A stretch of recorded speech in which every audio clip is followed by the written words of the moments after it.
Welcome to everybody.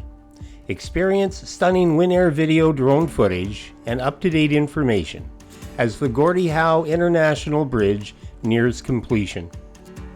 Though construction is almost done, there is still no confirmed opening date. Authorities expect completion in fall 2025, but recent reports suggest possible delays, and the opening could be pushed into 2026 if customs and port facilities haven't been handed over on schedule. If they aren't ready, they aren't ready. If it's due to an unavoidable circumstance, it's understandable. Personally, I want a gun-toting border agent well trained and ready before stepping into that booth. That said, both sides claim the hiring of border agents and training has been ongoing, so where's the problem? Apparently not in Canada. Canada Border Services Agency staff are training and moving into the new port of entry and will be ready for opening. This is excellent news. However, we can't say the same is true on the other side of the border. The U.S. Customs and Border Protection has declined comment, leading to ongoing speculation about cross-border readiness. If the U.S. is not ready, why not simply release the news and face the piper? Windsor West Conservative MP Harp Gill said in a news statement, "This construction project is more than just a simple bridge. It's a vital economic lifeline for Windsor and Canada. Given the volume of trade that flows through our border, our community deserves clear, consistent communication, not conflicting timelines." I tend to agree with Minister Gill. Canada has paid for this project start to finish, used millions of Canadian tax dollars to upgrade the Delray neighborhood in Detroit, worked hand in hand with Canadian and U.S. workforces to bring this bridge into being, and on time, pretty much. There was that 10-month delay. However, a frank and honest answer to the question is more than deserved. Of course, I'm on the outside looking in. I dug a bit deeper, and from what I read, they are covering their legal behinds. Is there good reason to delay announcing an opening day? For the Bridging North America and U.S. agencies, I'd say yes. The bridge project is operated under public-private partnership agreement. Bridging North America is critical in delivering and maintaining one of North America's most ambitious and significant infrastructure projects. 3 of the largest contractors are major firms such as ACS Infrastructure, Fluor, and Aecon. They have contractually mandated completion dates with substantial monetary penalties for failure to meet them. This is where disclosure of the opening date is critical to these companies. When a specific opening date is announced, U.S. agencies and contractors might assume legal and financial liabilities. They could possibly be exposed to claims or penalties from stakeholders, such as commercial users or cross-border partners, like the Government of Canada, if delays or unanticipated operational problems arise. Before any announcement of opening day, security, customs, and operational readiness must be verified to avoid liability for cross-border incidents or regulatory non-compliance. Project owners and operators, including U.S. agencies, may resist announcing specific dates prematurely to prevent triggering legal disputes with partners, contractors, or financiers if opening targets are missed. If they are not sure when they will be ready, my guess is they are behind. Let me know what you think in the comments.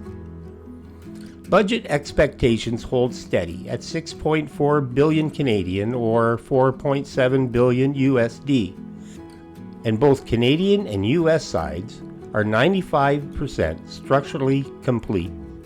Final landscaping, toll lane work, and approach roads are well underway. Assuming the bridge is complete and opening day has come, what can we expect to see at the Gordie Howe Bridge?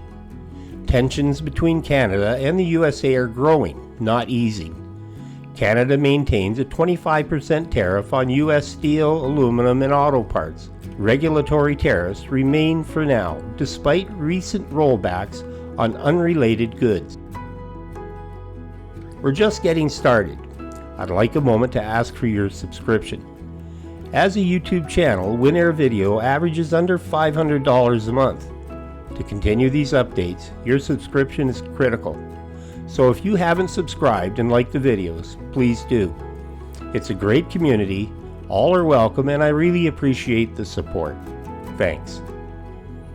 U.S. tariffs on Canadian steel, aluminum are also at 25%, and some imported metals face up to 50% tariffs under the new quota rules. Auto part tariffs remain, but recent CUSMA exemptions temporarily helped Canadian automakers. However, job losses have hit close to home, with the Amherstburg bottling plant closure. Diego's Crown Royal bottling plant in Amherstburg is closing by February 2026, with about 168 to 200 jobs lost. The move intended to improve supply chain efficiency by shifting operations to the U.S. has sparked protests from Premier Doug Ford and Essex MPP Anthony Liability, who urged residents to boycott Diego products to support laid-off workers. Regional business losses have accelerated since Mark Carney became PM, with major losses in manufacturing and bottling, but limited new support for displaced workers in Essex County.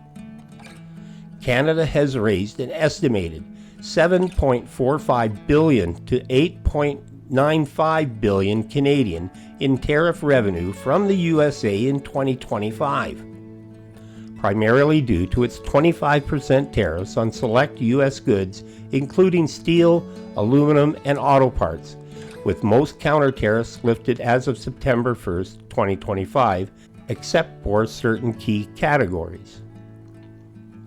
Where is the $8 billion tariff dollars Canada has gathered? Certainly not to support small businesses and Canadian workers. That's where we were told it would go.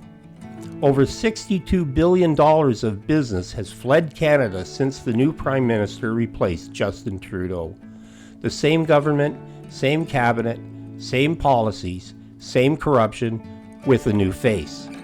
Essex County's unemployment rate stands at 10.2% as of July 2025, and Windsor itself reached 11.2%, the highest in Canada this summer. This can't all be blamed on the Trump tariffs. Excessive money printing has devalued the Canadian dollar. Over 40% of every dollar a Canadian earns goes to the government in taxes. Despite record population growth, local business closures and trade shocks have driven rising poverty. Youth jobless rates double those of older cohorts. About 8 to 12% of Windsor Essex residents live below the poverty line in 2025, with rising numbers attributed to layoffs and lack of retaining programs. These are unacceptable numbers, but our governments stand by their destructive policies, such as the EV mandates and carbon taxes.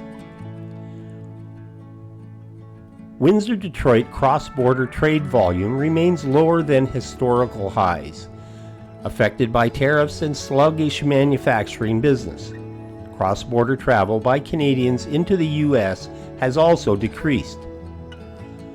Politicians and the Windsor-Detroit Bridge Authority say the new bridge remains critical to revive and streamline future trade, with economic hopes pinned on improved customs capacity and direct highway-to-highway links. I have been a proponent of the Gordie Howe Bridge, and I do believe it will be a glowing benefit to both sides of the border. However, we have invested our tax dollars into the creation of the bridge and should expect the contractual obligation to be fulfilled by everybody involved, including full disclosure from the USA of the timeline for opening the bridge for traffic. The bridge is looking good. September is the month it was supposed to open after an already 10-month delay. Now it seems more delays are in the opening. They just won't tell us to resist legal action for being late. Just my opinion, of course. It will be interesting to see if the bridge opens in 2025 or even early 2026. Only time will tell. Let me know what you think in the comments. This is Bob Jones, and I will see you in the next video.